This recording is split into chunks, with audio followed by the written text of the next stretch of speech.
Bien, estamos aquí reunidos con el novelista Héctor Iván González y con el escritor Jorge Fernández.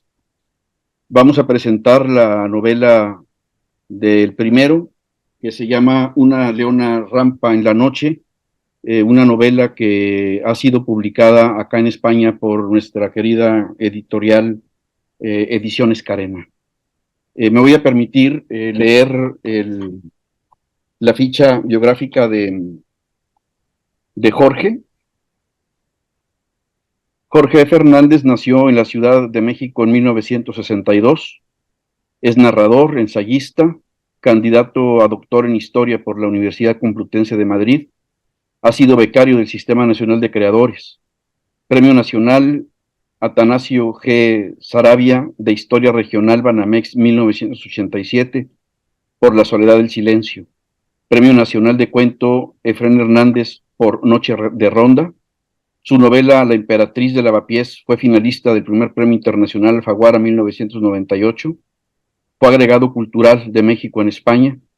Es autor de más de 20 libros, entre los que destaca 6 cuentos, 6 y uno de regalo, Un montón de piedras, El álgebra del misterio, El dibujo de la escritura y su más reciente novela, Un bosque flotante, publicada por Random House.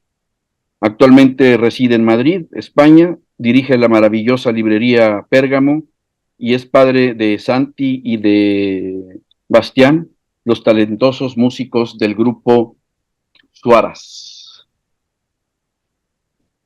Adelante, Jorge, bienvenido y gracias. Qué preciosa presentación. Me dieron ganas de abrazarme, sobre todo por el final, Pérgamo y mis hijos. Y me siento muy honrado que seas tú el que haya leído eso, porque me falta abrazarte en persona cuando has ido a Pérgamo en estos últimos días.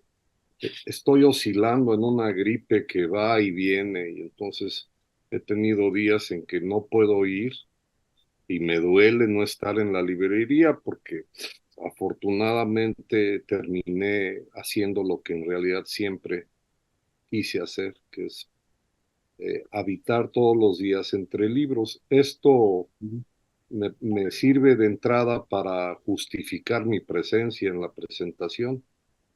Eh, yo a Héctor Iván lo conocí porque por andar metido siempre en libros, creo que además era parte de la obligación del Sistema Nacional de Creadores. Uno se comprometía a dar talleres, conferencias y en su momento erguirse como tutor. En mi caso, yo fui más bien el tutorando y mis tutores fueron un grupo de notables jóvenes que no sé si en ese momento eran vírgenes, pero lo parecían. Entre ellos estaba Héctor Iván, a quien además yo conocía por la tribu entrañable de las aureolas, que es ese templo de la lectura que fundó Alejandro Aura, que yo participé cuando todavía vivía Alejandro, y luego me tocó ya después honrar su memoria con las varias veces que me han invitado a esa epifanía de leer en público y que el público esté ahí retroalimentando los párrafos con sus reacciones. Eh, ya para entrar en materia diré que yo empecé a conocer a Héctor Iván de la mejor manera posible, que es como conocí a los demás tutores, leyendo primero lo que presentaron como proyecto, luego ser testigo de que los proyectos van cuajando. En algunos casos, de una manera asombrosa y pronta, y en otros casos, por ejemplo, apenas hace unos meses, terminó su proyecto un joven que hizo la novela de Belio Vadillo en el Gulag, que se tardó nada menos que 10 años. Lo perdono porque la novela está muy bien y porque además tuvo a bien hacer un libro clon paralelo que es de no ficción, es decir, la parte de la investigación y lo que encontró en periódicos, y por eso le perdono que se haya tardado una década. Me duele porque cuando estuve en la tutoría, habíamos hecho un pacto de caballeros y yo le había dicho que si se tardaba más de 10 años, yo quería hacer la novela de Belio Vadillo. Pero pues el cabrón cumplió su palabra y entonces ya me quitó el pan de la boca, lo va a publicar, ya se va a publicar. En el caso de Héctor Iván, recuerdo que el proyecto me parecía un reto y lo cuajó, pero no quiero hablar de eso porque la novela que nos reúne el día de hoy ya es de una madurez que evolucionó a partir de cuando conocí a Héctor Iván. Es decir, cuando ya llegó a mis manos La Leona, dicho sea entre paréntesis, lo primero que pensé es en mi gran amigo Diego García del Gallego, alias el León Rampante, que fue portero, fue el único de mi generación que pudo llegar a primera división, llegó a firmar contrato con el Morelia, pero cuando fuimos a Morelia a despedirlo, ya para decirle, bueno, pues aquí empieza tu vida deportiva, y dijo, no, pero no se van a quedar, pues no, güey, el que va a vivir en Morelia eres tú. Y entonces renunció, y entonces mejor se regresó a la Ciudad de México y terminó filosofía, y es un loco maravilloso, es un gran editor. El león rampante, pero esta es una leona que rampa en la noche, y entonces cuando empecé a leerla, inmediatamente me vino un golpe de edad, muy afortunado. Es decir, no veo o no he visto si se le están poblando las sienes de canas a su autor, pero ya no es el joven que yo conocí de becario. Lo que prometía ha florecido, en primer lugar, en una prosa fluida que creo que se beneficia de que al mismo tiempo él se ha vuelto más francófono. Es decir, yo creo que ha leído muy bien a los autores franceses clásicos y hay un perfume muy parisino en algunos de los pasajes de esta novela. Más allá de la prosa, me refiero a los personajes. No es fácil escribir de el amor y desamor que puede existir entre dos personas y de los poliedros que se forman a partir de esa relación en la novela. Llamará la atención de muchos parientes míos en Guanajuato que el flechazo primero es entre una mujer mayor y un joven soñador. Eh, Esta mujer aparte pertenece a una clase privilegiada de lo que Colosio llamó la cultura de eso, del privilegio, de lo hecho, mientras que el joven es un joven que pertenece a la cultura del esfuerzo, lo cual ya complica un poco la llama del pebetero, ¿no?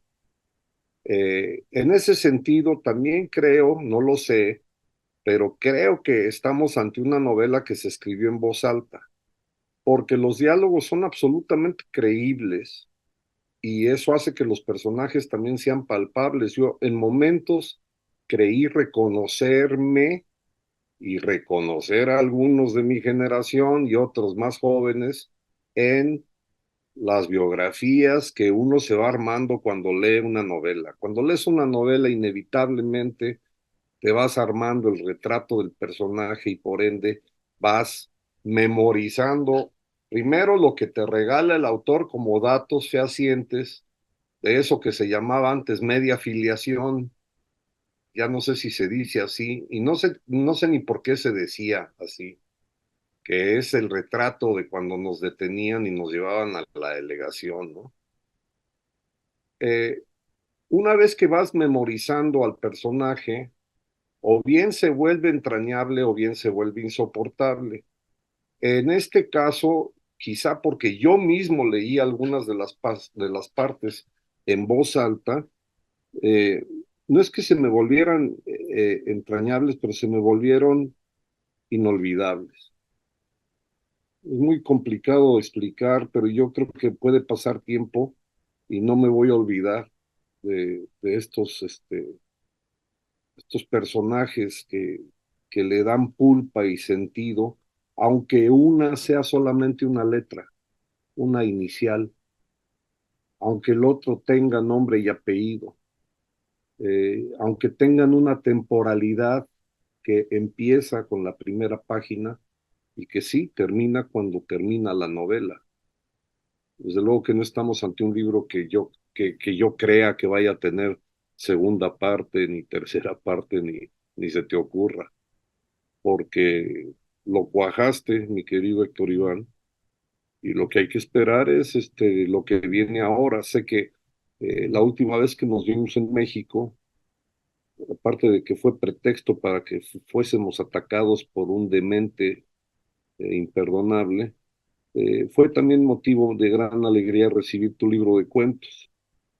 Yo sé que, no sé si seguirán llegándote cuentos, si también nos vas a seguir regalando ensayos.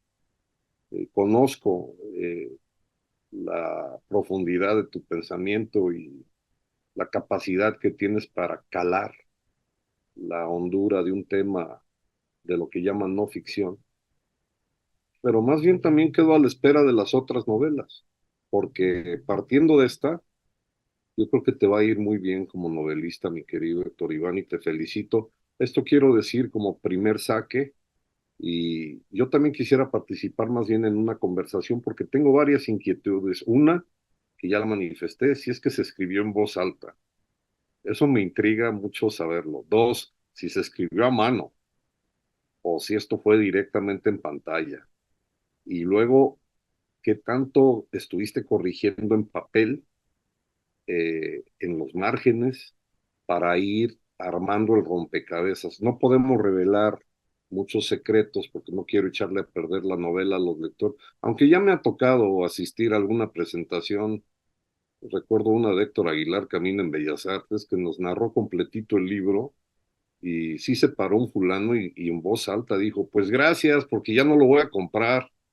Y era un libro de Carlos Fuentes, entonces todos nos carcajeamos.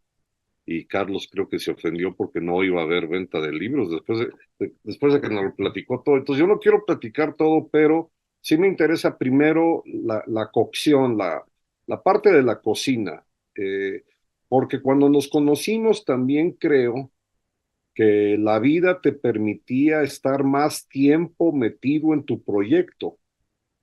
Y supongo que ahora, porque te ganas la vida y porque ya veo que a lo mejor te estás volviendo un hombre cabal, ¿qué tanto tiempo tuviste para poder escribir Una leona rampa en la noche? Yo quiero primero esas preguntas y luego quiero intervenir conforme vaya respondiendo. Bueno, pues antes que cualquier otra cosa, muchísimas gracias a ambos, de verdad, Yavo, mi querido Jorge, de verdad es un gustazo estar con ustedes, es para mí un honor que nos hayamos reunido y toda la planeación y como siempre, Jorge hace gala de una gran generosidad. Jorge fue, yo creo que una de las personas en ese tiempo de la iniciación. Yo siempre le voy a decir a Jorge que gracias a, no era tanto la beca, sino que él, junto con Ana García Bergua, al darme el apoyo de Fonca para escribir una novela, cuando yo no tenía libros previamente publicados, pues fue un espaldarazo en una época donde yo tenía mucha incertidumbre. Incluso yo estaba trabajando como editor en X institución, y yo decía, pues probablemente voy a ser un lector vehemente, asiduo, voy a ser, pero a lo mejor no tengo la suerte ni el destino que otros de mis amigos contemporáneos que ya estaban en el inicio de una carrera literaria, con 2 o 3 premios, con publicaciones y ya reconocidos. Entonces, para mí el espaldarazo que me dio Jorge, para mí fue fundamental. Se lo he dicho en persona y se lo he dicho en una dedicatoria y siempre se lo voy a decir. Para Jorge no tengo más que agradecimiento. Es uno de mis maestros vitales. Y justamente creo que una de las cuestiones que aprendí cuando porque además era muy bonito los encuentros. Yo creo que de todos los encuentros eran lo más fructífero, lo más estimulante, y en muchas de las ocasiones el sentarte con Vero Gerber, con Antonio Ramos Revillas, con Marx y Tania, con Jorge Telles, con Gerardo, o sea, era muy estimulante porque decíamos, vamos a trabajar juntos cada quien su proyecto, o sea, justamente encabezados y con el timón que lo llevaba Jorge, y Jorge nos daba posturas estéticas y posturas no a partir de teorizaciones, sino diciendo, a mí me funciona esto, y yo creo que ahora que lo dices, querido Jorge, tiene que ver un poco sí con la influencia o la insistencia en Ibargüengoitia, en regresar a una forma de narrar de Ibargüengoitia, que es precisamente que él venía del teatro y que los diálogos estaban muy bien trabajados, que la descripción no tiene que ser empalagosa, que tiene que de alguna manera a partir de pinceladas saliendo el personaje o el rasgo del personaje. Entonces, creo que sí, o sea, o sea, por lo menos yo que venía como pues de leer cosas a lo mejor más del neobarroco caribeño, como Lezama Lima, que me gusta muchísimo, o de pronto ciertas páginas que se acercan al surrealismo, como en algunas partes de Cortázar en sus cuentos, pues si no eres un maestro de la forma, lo cual yo estaba muy lejos de ser, y no eres un especialista ya en esos niveles de escritura, de pronto regresar a la narración y ubicarte y decir qué es lo que quieres narrar, de qué va a ir esta escena, cuáles las premisas de los diálogos, cómo estos diálogos van a ir hablando, entre lo que ellos digan, también los va a estar retratando, o sea, justamente sus palabras van a ser la manera en que los representas, porque no es una novela de muchas acciones, sino, o sea, no hay antagonismos muy marcados, sino una postura donde más bien es el irse conociendo entre seres humanos que de alguna manera sostiene, creo yo, la parte de la historia. Y Jorge nos decías, me acuerdo muy bien, que si un cuento de pronto charlándolo con un grupo de amigos y podía hacer que se detuviera el tiempo, entonces ese cuento podía ser importante. Entonces yo creo que por eso es una novela de tanto diálogo en el sentido y que están narrándose las cosas como nosotros cuando nos íbamos a comer me acuerdo allá allá en este lugar en Tasco, que nos fuimos a comer y estábamos platicando narraciones y justamente quien tomara la posibilidad de captar la atención de los demás estaba narrando y en ese sentido ya estaba creando una página. Y Jorge nos decía mucho como si en tu cuento se suspende tanto el tiempo y la gente está platicando que incluso el mesero te tiene que llegar y decir, disculpe señores que ya vamos a cerrar, ya nos vamos, y nadie se había dado cuenta de cómo había avanzado el tiempo, es que estaba cuajándose una buena página de narrativa. Entonces, creo que tiene, por eso lo reconoces muy bien y lo dices muy bien. Sí traté de que sonara, a que estas personas sonaran como podría hablar alguien. Traté de que los personajes fueran, especialmente los tres varones, que además es uno el presente, otro fue el pasado, que está narrando su pasado, y que de alguna manera el otro es su futuro. O sea, son tres perspectivas a partir de tres tiempos temporales.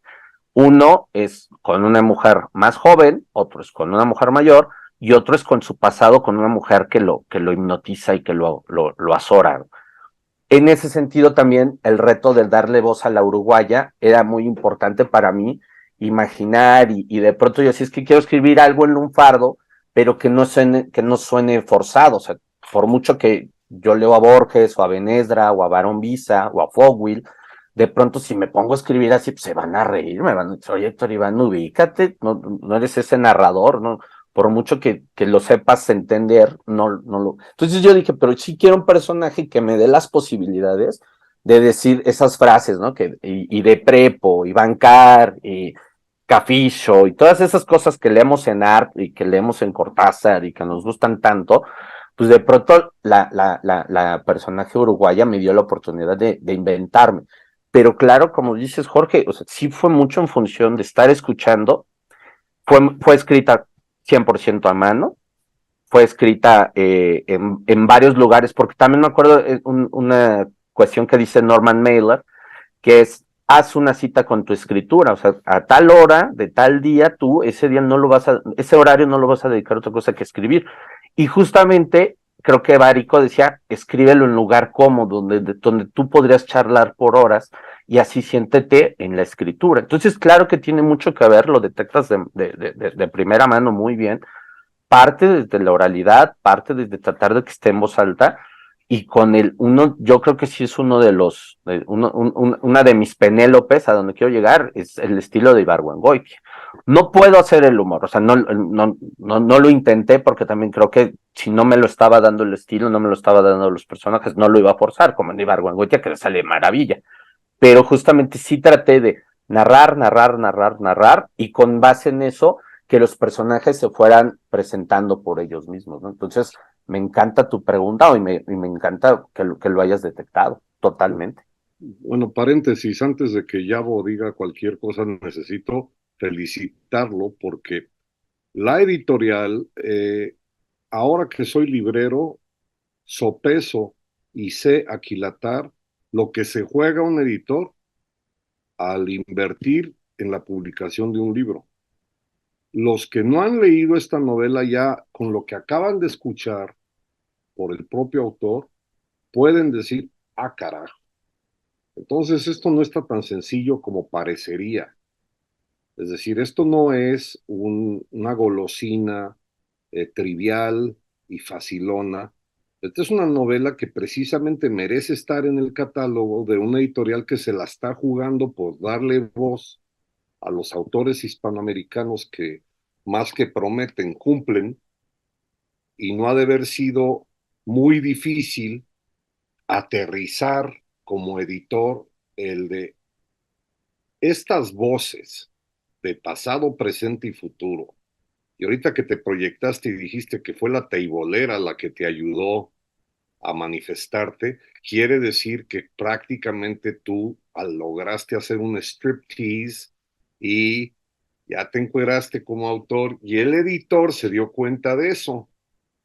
Agradezco que menciones Ibargüengoitia y que no fui yo el primero que lo mencionó, porque evidentemente yo a cada rato estoy destilando cualquier tipo de contagio que tenga que ver con Ibargüengoitia. A mucha honra, fui novio de su mujer, de su viuda, los últimos años de la vida de Joy. Lamentablemente mi papá nunca me lo quiso presentar porque decía que yo le iba a caer mal a Ibargüengoitia, que yo le iba a caer como mamón que era yo cuando era joven.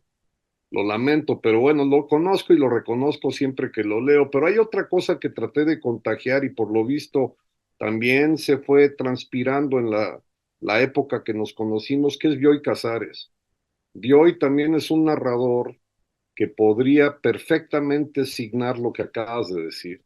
Aquí, independientemente de la acción o si hay explosiones o un helicóptero, como diría Birdman, ¿no? La conciencia de Birdman de Iñárritu es que no se necesita una explosión hipertecnológica cuando tienes un guión, cuando tienes que contar una historia. Y Bioy se preocupó por contar historias precisamente como lo hacíamos de sobremesa cuando nos reunimos. Lo importante de las reuniones era que había un ecumenismo narrativo en donde cada uno de los becarios, incluyéndome, teníamos algo que contar. Tasco fue memorable, pero también Comanjilla, porque además es mi tierra y es territorio ibargüengoitiano. Yo creo que cada mesa se puede volver un manantial cuando se cumple este propósito. Una vez que lo tenías ya metido en el sistema y que tenías tu hora para dedicarte a trabajar y que ya dijiste que además la escribiste a mano, solamente me falta oír lo de la voz alta. Llegaste a hablar con los personajes, te entrevistaste con ellos como hacen algunos autores, que es sentarlos a la mesa y prácticamente desnudarlos también. Y la otra, si existen referentes reales, o sea, ¿existe la Uruguaya o no? Danos nortes. Pues muchas gracias por tus preguntas, querido Jorge, y bueno, por los comentarios que haces. Yo creo mucho en algo que dice Thomas Bernhard. Bueno, Thomas Bernhard tiene un librito que se llama El imitador de voces.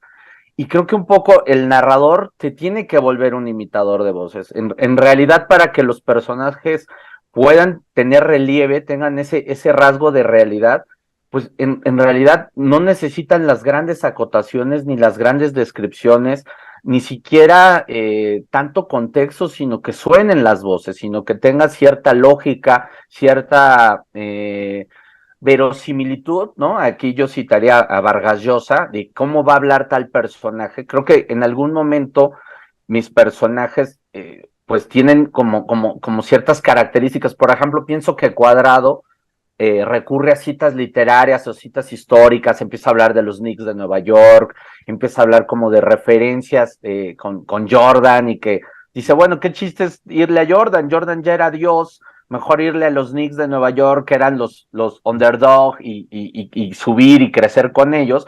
Jordan ya siempre iba a ser perfecto, y es algo que Chesterton en un ensayo dice, la idea del cielo nos plantea que podemos seguir progresando constantemente. En el caso de Fernández, pues un poco una figura generosa, amable, una voz gruesa, una corpulencia con ciertos ademanes. Yo pienso ahí en Jackie Gleason, yo pienso en algunas figuras que de alguna manera siempre han sido para mí entrañables y que justamente tiene en su lógica no tomar, ¿no?, a Nicole como presa fácil, no acceder de inmediato a las reacciones y a las peticiones o a las sugerencias de ella. Y de alguna manera Román es impulsivo, a todo mundo le quiere dar ya un escarmiento, un golpe, su narrativa de alguna manera está muy implicada en el monólogo interior, como un poco como Stefan Dedalus en el segundo capítulo, que siempre está pensando y pensando y pensando en la muerte de su madre, y en el caso de Román, pues está pensando de alguna manera en que tiene miedo, es el más joven de los tres y tiene miedo de la realidad. Entonces, yo pensaba mucho en la narrativa de pronto que empezaba con un personaje hablando y de pronto otro, y que de alguna manera, sin acotación o sin descripción, pudiéramos ir reconociendo. Entonces, en ese sentido, sí creo que los personajes fueron pensados más para oírse que para verse, y en ese sentido sí la pensé mucho en voz alta, sí la trabajé en una intención de que fueran verosímiles todas las inflexiones.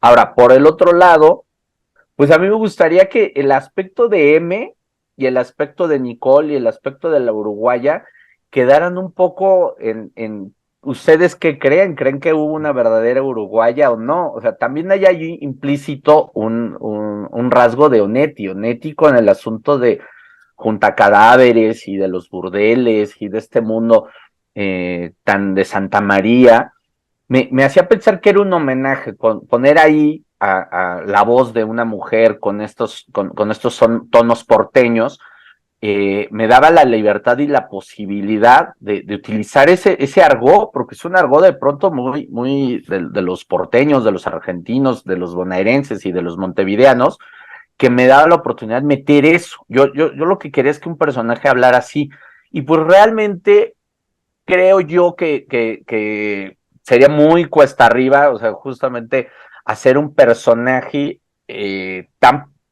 pues con tantas capas, ¿no? Yo estoy no es la uruguaya directamente, pero enfrente del Monumento a la Revolución, había una cervecería que se llama Crisanta.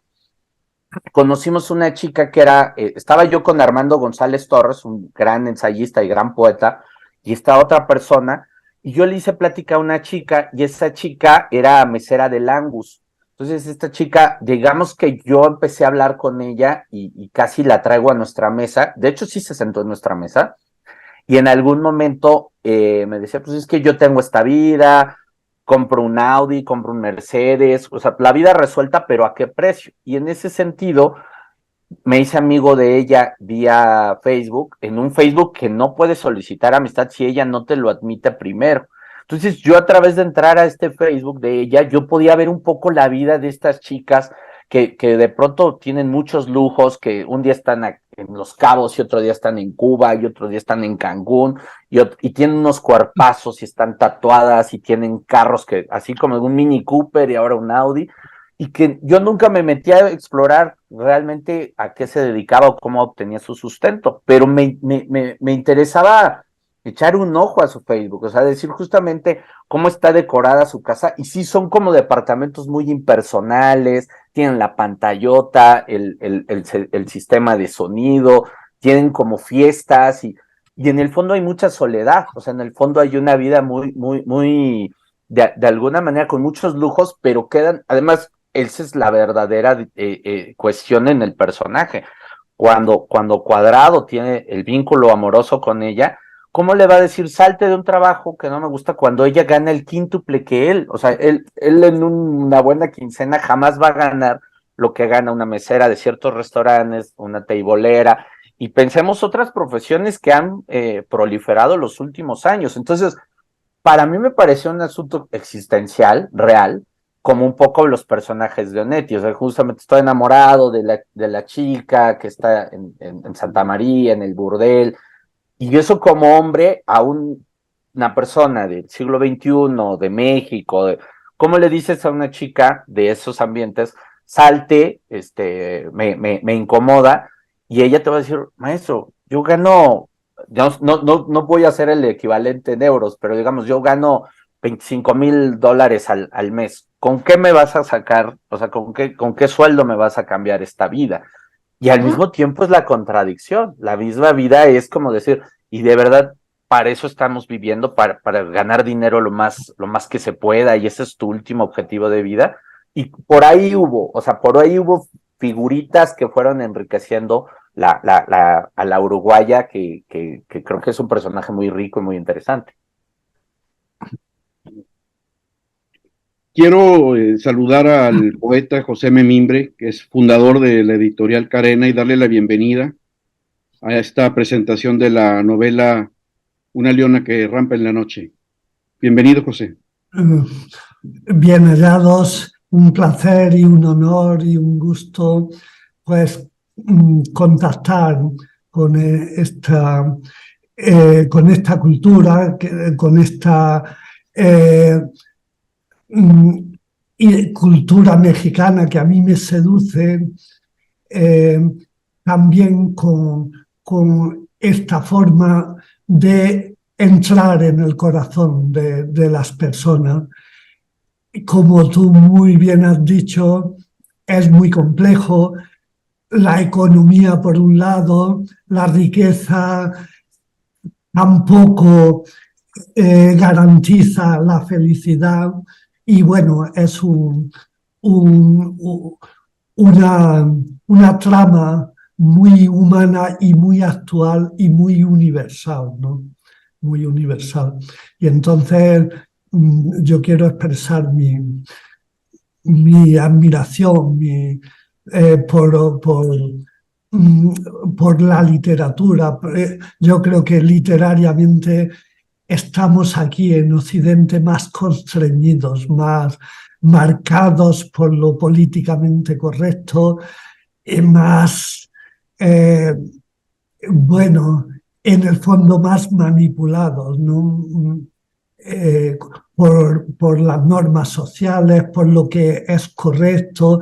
Y entonces, a mí esta expresión de creatividad que va al corazón sin pensar en lo políticamente correcto, bueno, yo creo que es una bocanada de aire humano en todos los aspectos, ¿no? En el aspecto positivo, en el aspecto negativo, pero que creo que la literatura es el arma más auténtica para indagar en la condición humana y de los pocos recursos que nos quedan para poner orden, por lo menos en nuestro interior, ¿no?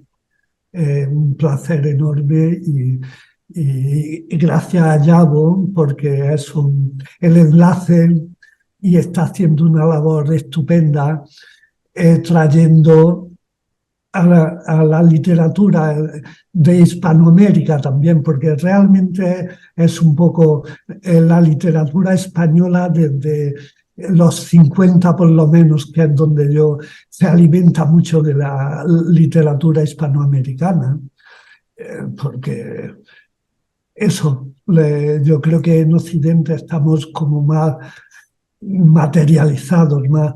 Y bueno, pues yo agradezco muchísimo que haya vos, agradezco a Jorge también, porque hablar siempre, cuando uno es escritor o cuando hablar siempre de ponerse en la piel del otro, siempre implica un acto de generosidad muy grande.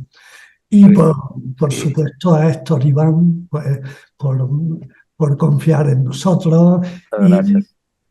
por nosotros, pues todo el empeño. Somos una editorial independiente y eso quiere decir que, bueno, que no nos miran muy bien ningún partido político, pero ahí estamos. Yo creo que es la única forma de salvar la literatura, mantenerse un poco al margen de los condicionantes y eso.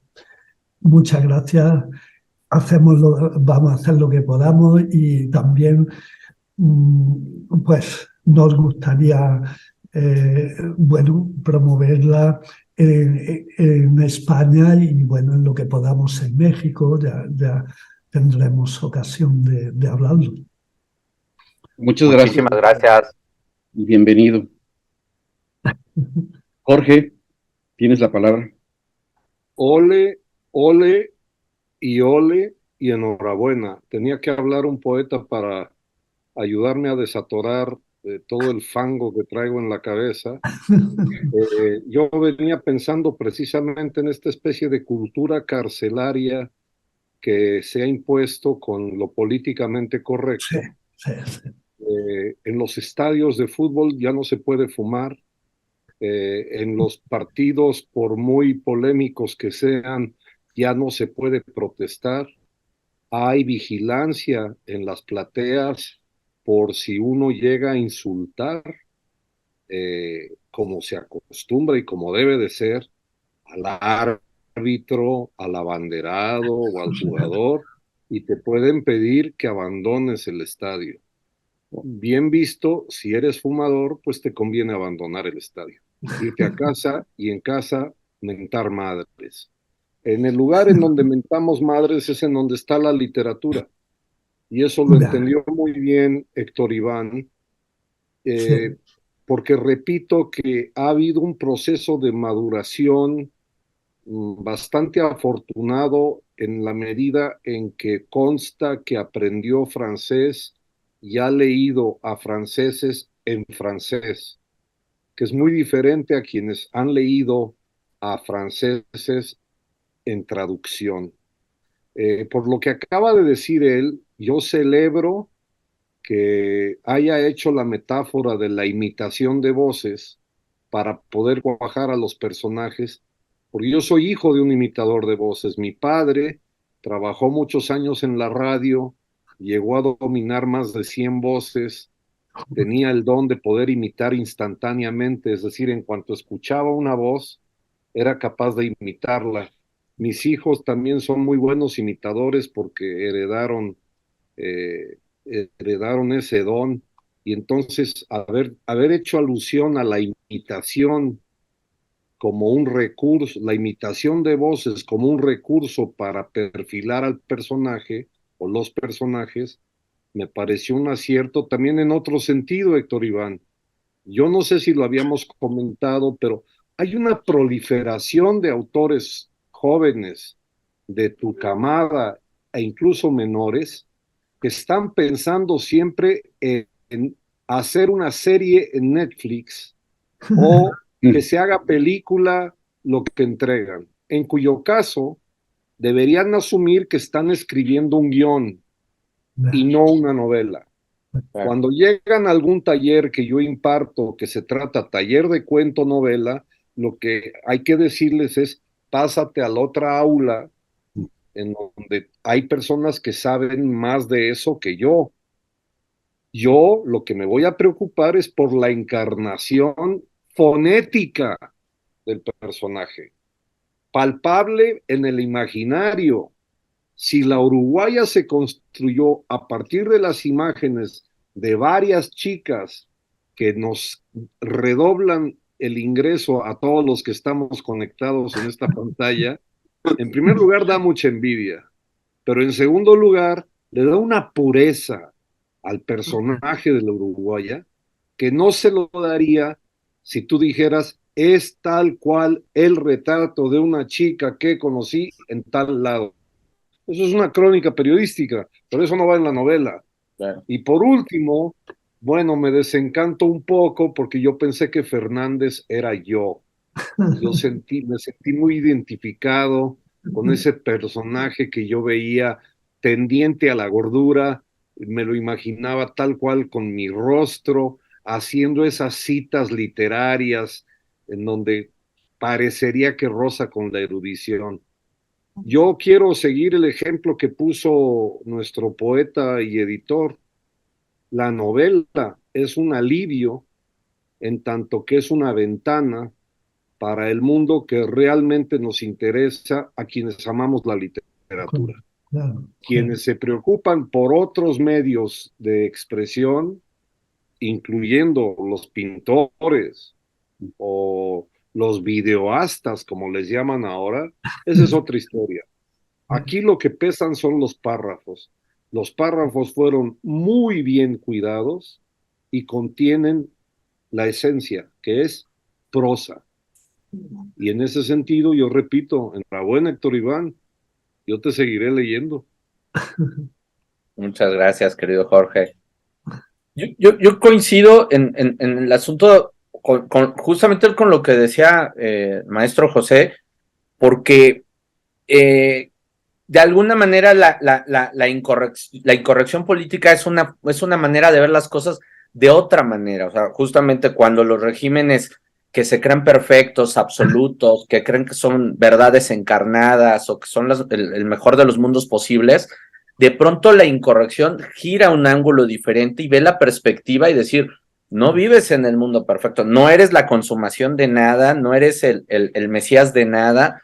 Hay muchos poros en esta realidad y creo que un poco el boom latinoamericano así lo hizo. O sea, el boom latinoamericano se genera cuando hay muchas dictaduras en el continente latinoamericano, cuando también en Europa hay una cosa no resuelta posterior a la Segunda Guerra Mundial, y de pronto García Márquez, Cortázar, el propio Vargas Llosa, Onetti, José Donoso, Manuel Puig, empiezan a hacer una literatura a partir del idioma, a partir de contar sus historias, digamos, típicas, oriundas, por no decir vernáculas, que justamente la vida de Colombia, la vida de, ahora tu nueva novela, Cochabamba, donde justamente también las historias de Vargas Llosa están ahí presentes en la Casa Verde, y decían, fíjense exactamente cómo nos llevamos nosotros en estas dictaduras, cómo hay incongruencias, cómo hay facetas resquebrajadas, historias malogradas. Por ejemplo, pienso mucho en la Casa Verde de Vargas Llosa. Entonces, creo que de alguna manera el no plegarnos al dictado oficial, a la forma de la corrección política, porque también hubo corrección política con Díaz Ordaz, con Echeverría, con Franco y con el que se les ocurra. Entonces, saltar un poco y sí tener una perspectiva crítica, o sea, buscar la manera y con una forma de escritura donde estoy tratando de captar la forma en que hablan. Ahora, Jorge, no te des del todo exento, hay mucho de ti en Fernández, de todo lo bueno que tiene Fernández. Espero también él también se va transformando. En esa parte ya no eres tanto tú. En la parte pura, en la parte moralista, en el sentido muy bueno, porque con Jorge solo tengo agradecimiento porque fue mi tutor en una beca que yo tuve hace algunos años. Solamente vi generosidad. Y el Fernández, de esa faceta tan maravillosa, empieza a tener otros giros. Su arco como personaje ya no es el de Jorge. Ahí sí ya Jorge Fernández no tiene nada que ver. Fernández es otra historia, ¿no? Entonces, claro, tiene que buscar para mí que estos personajes vayan hacia una faceta que no nos lo van a contar las hagiografías ni las historias de de los héroes de las patrias. No, la literatura va por otro lado y creo que así lo estás viendo muy bien, tanto tú, Jorge, como don José, que me encanta que lo diga, ¿no? Sí.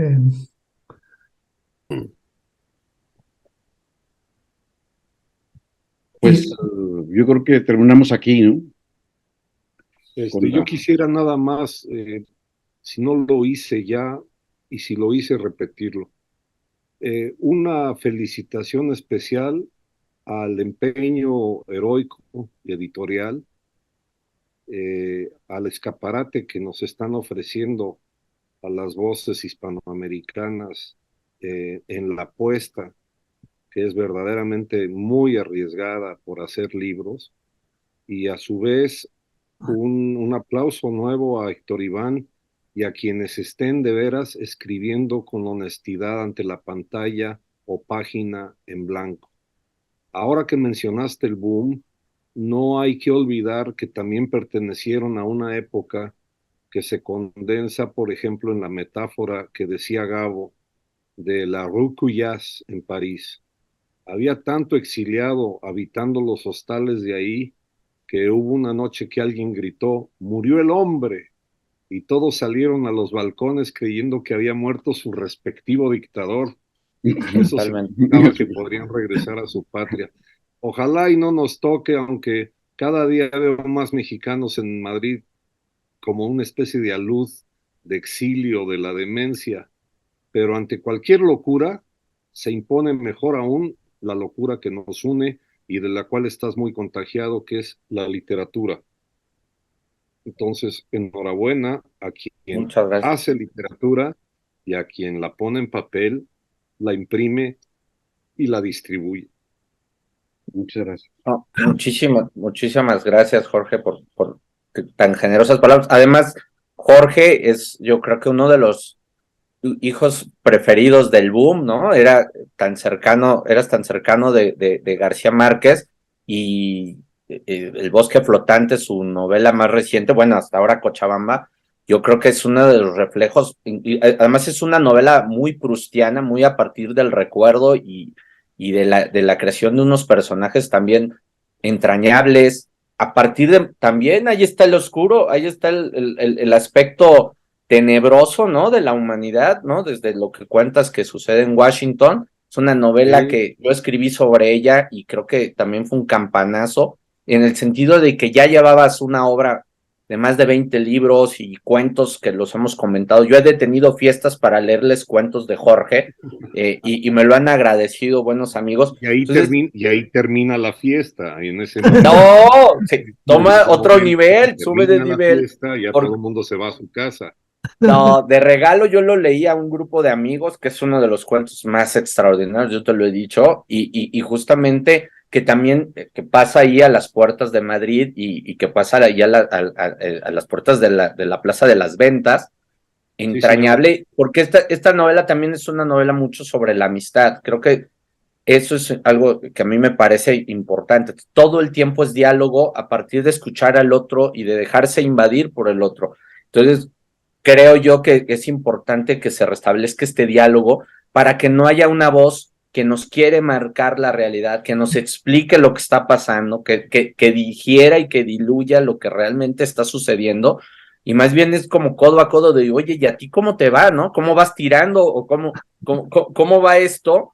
Y a final de cuentas, entre escritores, entre poetas, entre editores, vamos diciendo, no, pues esto está más cuesta arriba, o no, pero conocernos y entrelazar los vínculos para mí es fundamental, por eso tiene o busca esa oralidad. Yo espero que los personajes se distingan por su forma de hablar, espero, ustedes son los únicos que puedan decir si lo logré o no, pero si es a partir de eso, del diálogo, mucho querido, y a partir de la visión justamente de tocar estas fibras, porque a mí no me interesan los grandes temas de México, el narco, la novela histórica o los emigrantes. La verdad es que no es un tema que me sea tan cercano y no quiero ponerme a jugar con unos zapatos, con unas zapatillas o con unos tenis que no me van. Entonces yo lo que quiero es justamente hacer mi juego, aunque sea de defensa, ahí de lateral, de medio volante, pero con mis zapatos, no jugar con